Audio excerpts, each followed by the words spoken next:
बिस्मिल्लाहिर्रहमानिर्रहीम। मसलन ये लाइव नशरियात के तकाज़े होते हैं, आने से कोई एक सेकंड पहले ये माइक ज़रा मिस हैंडल हो गया तो हम इस माइक पे कर लेते हैं, कोई ऐसा मसला नहीं है। बिस्मिल्लाहिर्रहमानिर्रहीम।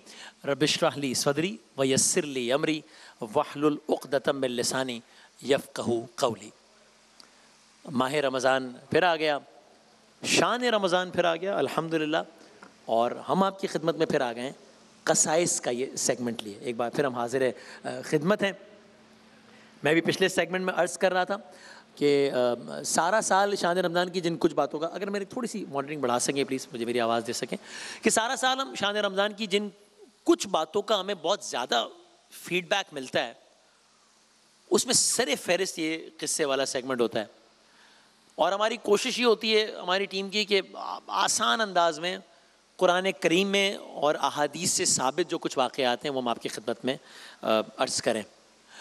कुछ नए वाक़यात होते हैं हमारे लिए, कुछ ऐसे वाक़यात होते हैं जो ज़रा धुंधले धुंधले अंदाज में हमारे जहन में होते हैं, लेकिन उनका एक रिविज़न ज़रूरी होता है। हमसे बहुत सारे लोगों ने, बहुत नामवर लोगों ने भी कहा कि कुछ वाक़यात का पूरा एक रिपीटिशन, एक रिविज़न हो जाता है, वो बड़ा ज़रूरी है, जहन में ताज़ा हो जाते हैं वाक़यात कि अच्छा ऐसे ऐसे ऐसे यही हुआ था।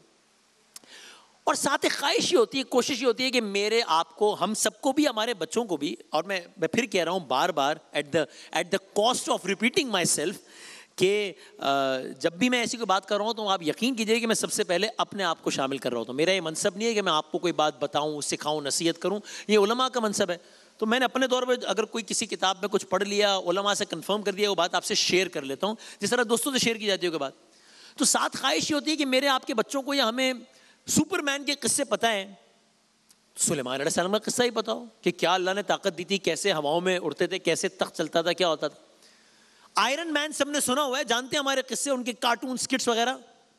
दाऊद अलैहिस्सलाम का किस्सा भी मालूम हो कि अल्लाह ताला ने क्या उनको पावर दी थी, किस तरीके से लोहे को नरम कर लेते थे, कैसे मोल्ड कर लेते थे, वो ये बताओ सुलेमान। तो और मेरे लिए जो सबसे बड़ा, मेरे अपने लिए जो इंसेंटिव होता है, लालच होता है सेगमेंट में, वो ये कि भाई मुझे होता है कि इस बहाने मैं अपने इल्म में मैं कुछ इजाफा कर सकूंगा और आप लोगों से मैं शेयर कर लेता हूँ। तो मैं उन तमाम लोगों का बहुत ज़्यादा शुक्रिया अदा करने के साथ साथ आज से हम इंशाल्लाह, और मेरा दिल चाहता है कि मैं नाम दूँ लेकिन वो फहरिस्त तवील है, वरना बहुत पाकिस्तान के ऐसे नामवर लोग हैं, हमारे शोबिस के दोस्त हैं, हमारे उलमा से, हमारे मजहबी तबके से दोस्त हैं, और आप सब लोग जो उसका फीडबैक देते हैं, मैं सबका बहुत बहुत शुक्रिया अदा करने के साथ हम आज से इस किस्सा सेगमेंट का बाकायदा आगाज़ करते हैं इंशाल्लाह।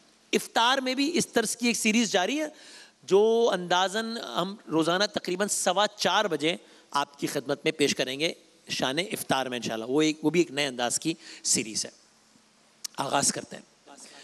वो मुझे टीचर्स जब कोई बात बता रहे होते थे, समझा रहे होते थे, तो मुझे वो फ्लो चार्ट्स और उसकी मदद से मुझे बड़ा थोड़ा आसानी से चीज़ समझ में आ जाती थी। तो ज़रा इसी से शुरू करते हैं। इंसानी तारीख को हम देखें, 2 हिस्सों में हम डिवाइड कर सकते हैं ह्यूमन हिस्ट्री को। एक आदम अलैहिस्सलाम से लेके इब्राहिम अलैहिस्सलाम तक का दौर, तकरीबन 3 से 4 हज़ार साल का ये दौर। फिर अच्छा, इब्राहिम अलैहिस्सलाम को बाकी अंबिया पर एक फजीलत हासिल है कि उनको अबुल अंबिया कहा गया। अबुल अंबिया इब्राहिम अलैहिस्सलाम, वो क्यों? अब जरा फ्लो चार्ट पे आप एक नजर डालिए कि इब्राहिम अलैहिस्सलाम के 2 बेटे, इस्माइल अलैहिस्सलाम, इसहाक अलैहिस्सलाम। ये सवाल का जवाब भी है कि ये इसराइल किसे कहते हैं, ये बनी इसराइल कौन है, क्या है, ये सवाल का जवाब भी है। और जरा ह्यूमन हिस्ट्री की तरफ एक नजर भी है। इब्राहिम अलैहिस्सलाम के 2 बेटे, इस्माइल अलैहिस्सलाम, इसहाक अलैहिस्सलाम, इन दोनों के फिर बेटे। तो इस्माइल अलैहिस्सलाम के 12 बेटे, और वो नस्ल चलते चलते चलते चलते फिर सरकार दो आलम सल्लल्लाहु अलैहि वसल्लम पे आती है। और इसहाक अलैहिस्सलाम के जो बेटे थे, इसहाक अलैहिस्सलाम के जो बेटे थे, उनमें एक थे हजरत याकूब अलैहिस्सलाम। ये याकूब अलैहिस्सलाम वही वाकया जिनके वो बेटे यूसुफ अलैहिस्सलाम, जिनको भाइयों ने वो सब कर दिया था और उनकी आंखों की बीनाई मुतासर हो गई, इतना रोए। तो पूरा वाकया आपकी खिदमत में अर्ज किया था, दास्तान यूसुफ में जो आता है। तो इब्राहिम अलैहिस्सलाम के बेटे इसहाक अलैहिस्सलाम के जो बेटे थे, यानी कि याकूब अलैहिस्सलाम, इन याकूब अलैहिस्सलाम का लक़ब था इसराइल। ये टर्म हम आजकल तो ज्यादा ही सुनते हैं। याकूब अलैहिस्सलाम का लक़ब था इसराइल। इसका मतलब यह हुआ कि ये जो याकूब अलैहिस्सलाम के जो 12 बेटे थे, उनके ही 12 बेटे थे, ये है बनी इसराइल, इसराइल के बेटे। यानी आप सुनते हैं ना अरबी में कि मतलब मेरे बेटे को कहा जाएगा आदिल इब्ने वसीम बादामी कि जी ये इसका बेटा। तो याकूब अलैहिस्सलाम के जो बेटे थे 12, उनको कहा गया बनी इसराइल, जिनमें फिर एक यूसुफ अलैहिस्सलाम भी थे। तो ये एक क्विक सा रिकैप भी है कि इसराइल किसे कहते हैं। हमने क्यों कहा, इसलिए कि आगे जरा बनी इसराइल और इस मुताल्लिक की कुछ बातें आ रही हैं। तो ये आपकी खिदमत में किया कि इस्माइल अलैहिस्सलाम और इसहाक अलैहिस्सलाम की नस्ल से 2 अजीमुशान नस्लें परवान चढ़ी। इसहाक अलैहिस्सलाम के बेटे याकूब अलैहिस्सलाम, उनका लक़ब इसराइल, उनके 12 बेटों से बनी इसराइल की नस्ल मौजूद है। बड़े बेटे इस्माइल अलैहिस्सलाम, उनके भी 12 बेटे थे, उनसे सरकार दो आलम, उनसे बनी इस्माइल पैदा हुए और ये सारा सिलसिला आगे चला। अब आप लोगों के जहन में इब्राहिम अलैहिस्सलाम की दास्तान में उन्होंने अपने बेटे इस्माइल अलैहिस्सलाम और उनकी वालदा जनाब हाजरा को मक्के में लाकर बसाया था। तो इसलिए जो बनी इस्माइल की जो नस्ल थी, इसमें थोड़ा सा अटेंशन अगर रख सके, मैं भी थोड़ा दकीक हो, लेकिन जरा ये कुछ ह्यूमन कुछ फैक्ट्स हैं जो कि मैं कोशिश करता हूँ मेरे जहन नशीन हो जाए। तो उन्होंने इब्राहिम अलैहिस्सलाम ने इस्माइल अलैहिस्सलाम को मक्के में ला बसाया था, वो सारा किस्सा आपके जहन में। इसलिए बनी इस्माइल की जो नस्ल है वो उस दुनिया के उस हिस्से में, यानी कि वो हिजाज में परवान चढ़ी। और बनी इसराइल का क्या आलम था, वो कहां परवान चढ़ी, फलस्तीन और उसके आसपास बनी इसराइल। वो एक जमाने तक वहां पर हुक्मरानी करते रहे। याकूब अलैहिस्सलाम, जिनका के लक़ब था इसराइल, जिनके बेटे यूसुफ अलैहिस्सलाम थे, उनको अल्लाह ताला मिस्र ले गया। मैं दास्तान यूसुफ नहीं रिपीट कर रहा अभी, लेकिन सिर्फ एक क्या, तो यूसुफ अलैहिस्सलाम को अल्लाह ताला मिस्र ले गया। वहां से तकरीबन 400 साल के बाद बनी इसराइल हजरत मूसा अलैहिस्सलाम और हजरत हारून की रहनुमाई में निकले। बनी इसराइल, इसराइल के बेटे मिस्र से निकले। ये वाकया पहले अर्ज कर चुके हैं, अभी रिपीट नहीं कर रहे। अब मिस्र से निकले थे, इनकी मंजिल थी अर्ज़ मुक़द्दस, वहां उन्हें पहुंचना था। फिर कुछ वाकयात पेश आए, अभी अभी उनको भी छोड़ रहे हैं, लेकिन अभी हमें एक और वाकये की तरफ जाना है, इससे उसका बैकग्राउंड है। तो अब ये जो बनी इसराइल चले थे, तो पूरी कौम को, मिस्र से निकले, अर्ज़ मुक़द्दस जाना था, पूरी कौम को मंजिल पहुंचने से पहले रास्ते में, या कह लीजिए एक सहरा में, सहराए सीना में 1 साल गुजारना पड़ा। पूरी कौम को एक सहरा में 1 साल गुजारना पड़ा, नहीं 2 साल नहीं, पूरी कौम को एक सहरा में 40 साल गुजारने पड़े, पूरी कौम को। अल्लाह जाने क्या मंजर होगा कि जब पूरी कौम का मस्कन सहरा था, वो भी इतने लंबे अरसे के लिए। उसके बाद 40 साल बाद ये कौम बनी इसराइल अर्ज़ मुक़द्दस में दाखिल हुई। तो ये है बनी इसराइल। कुरान की एक पूरी सूरह है, सूरह बनी इसराइल। और बनी इसराइल की दास्तानों के अंदर बहुत सारी दास्तानें हैं।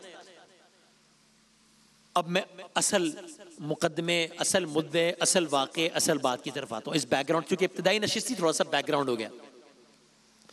इन्हीं बनी इसराइल में, ये तो आपने जान लिया कौन है बनी इसराइल। एक चीज बड़ी अहमियत की हामिल मानी जाती है, उसे कहते हैं ये ताबूते सकीना। ताबूते सकीना ये क्या है? तो जब बनी इसराइल जंगलों सहराओं में 40 साल तक भटक रहे थे, उन पर अर्ज़ मुक़द्दस में दाखिला हराम कर दिया गया था। उन्हीं मैदानों में तौरात नाजिल हुई, वहीं पर बनो सलवा नाजिल हुआ। मूसा अलैहिस्सलाम को अल्लाह ने एक संदूक बनाने का हुक्म दिया, मूसा अलैहिस्सलाम को। और उस संदूक की खूबी ये थी कि उसका डिजाइन, उसकी लकड़ी, उसकी खूबसूरती में इस्तेमाल होने वाला सोना, उसकी दीगर धातें, उसके हीरे जवाहरात, सबकी तफसील अल्लाह ताला की तरफ से थी। यानी इतना ये एक मुनफरिद और यूनिक वो था कि सारी डिटेल्स अल्लाह ताला की तरफ से थी कि इसमें क्या क्या। यहां तक कि कुरान करीम में अल्लाह ताला ने कहा कि ये वो ताबूत है, ये वो ताबूत है जिसमें खुदा ने तुम्हारे लिए, बनी इसराइल से कहा, ये वो ताबूत है जिसमें खुदा ने तुम्हारे लिए सुकून कल्ब का सामान रखा है। ये सूरह बकरा की आयत नंबर 148, आपको वक्त मिले तो देखिएगा। एक कोशिश इस कसाइस के सेगमेंट में हमारी मुसलसल ये भी रहती है कि जरा आपको हम कुरान करीम की आयत को ही कोट अनकोट कर करके बताते रहें। मुझे आपका नहीं मालूम, मुझे अपने तौर पे मुझे इस तर्ज के वाकयात और आयात का तर्जुमा पढ़ के ज्यादा इश्तियाक होता था कि अच्छा ये इस तरह लिखा हुआ है, मैं जाके पढ़ता हूँ, चले मैं तफसीर पढ़ता हूँ, फिर तो मजा आता है। तो हम इसलिए कोशिश करते हैं कि आपको आयात और वो सभी बताते रहें। अगर आप मुनासिब समझे तो वो आयात देख सकते हैं, नोट कर सकते हैं, और फिर उसको बाद में आप देख सकते हैं कुरान करीम से। तो ये सूरह बकरा की है, आयत नंबर 148, उसमें इसका तस्करा है।